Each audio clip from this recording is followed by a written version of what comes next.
Hello माँ। मैं राजू बोल रहा हूँ। कैसी हो माँ? मैं मैं ठीक हूँ बेटे। ये बताओ तुम और बहू दोनों कैसे हो? हम दोनों ठीक है। माँ आपकी बहुत याद आती है। अच्छा सुनो माँ, मैं अगले महीने इंडिया आ रहा हूँ तुम्हें लेने।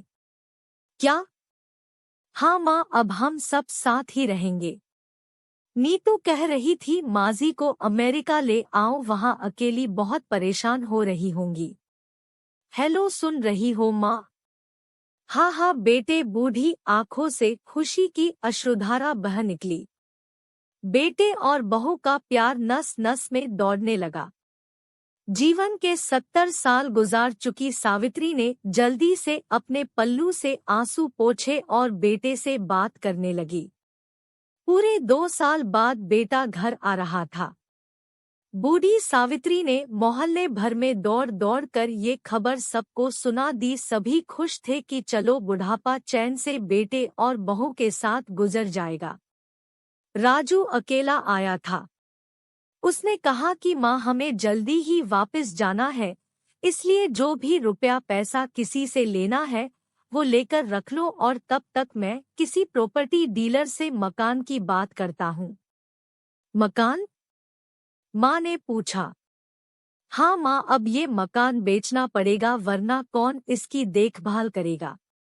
हम सब तो अब अमेरिका में ही रहेंगे। बूढ़ी आंखों ने मकान के कोने कोने को ऐसे निहारा जैसे किसी अबोध बच्चे को सहला रही हो। आनन फानन और औने पौने दाम में राजू ने मकान बेच दिया।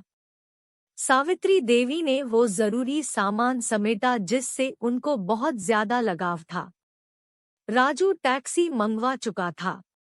एयरपोर्ट पहुंचकर राजू ने कहा, माँ तुम यहाँ बैठो, मैं अंदर जाकर सामान की जांच और बोर्डिंग और वीजा का काम निपटा लेता हूँ। ठीक है बेटे। सावित्री देवी वही पास की बेंच पर बैठ गई। काफी समय बीत चुका था। बाहर बैठी सावित्री देवी बार बार उस दरवाजे की तरफ देख रही थी जिसमें राजू गया था, लेकिन अभी तक बाहर नहीं आया। शायद अंदर बहुत भीड़ होगी सोचकर बूढ़ी आंखें फिर से टकटकी लगाए देखने लगती। अंधेरा हो चुका था। एयरपोर्ट के बाहर गहमागहमी कम हो चुकी थी। माँ जी, किससे मिलना है? एक कर्मचारी ने वृद्धा से पूछा। मेरा बेटा अंदर गया था टिकट लेने। वो मुझे अमेरिका लेकर जा रहा है, सावित्री देवी ने घबराकर कहा। लेकिन अंदर तो कोई पैसेंजर नहीं है। अमेरिका जाने वाली फ्लाइट तो दोपहर में ही चली गई। क्या नाम था आपके बेटे का? कर्मचारी ने सवाल किया। राजू। सावित्री के चेहरे पे चिंता की लकीरें उभर आई। कर्मचारी अंदर गया और कुछ देर बाद बाहर आकर बोला, माँ जी, आपका बेटा राजू तो अमेरिका जाने वाली फ्लाइट से कब का जा चुका। क्या? वृद्धा की आंखों से आंसुओं का सैलाब फूट पड़ा। बूढ़ी माँ का रोम रोम कांप उठा।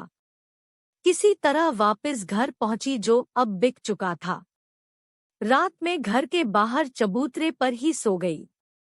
सुबह हुई तो दयालु मकान मालिक ने एक कमरा रहने को दे दिया। पति की पेंशन से घर का किराया और खाने का काम चलने लगा। समय गुजरने लगा। एक दिन मकान मालिक ने वृद्धा से पूछा, माँ जी, क्यों नहीं आप अपने किसी रिश्तेदार के यहाँ चली जाए? अब आपकी उम्र भी बहुत हो गई, अकेली कब तक रह पाएंगी?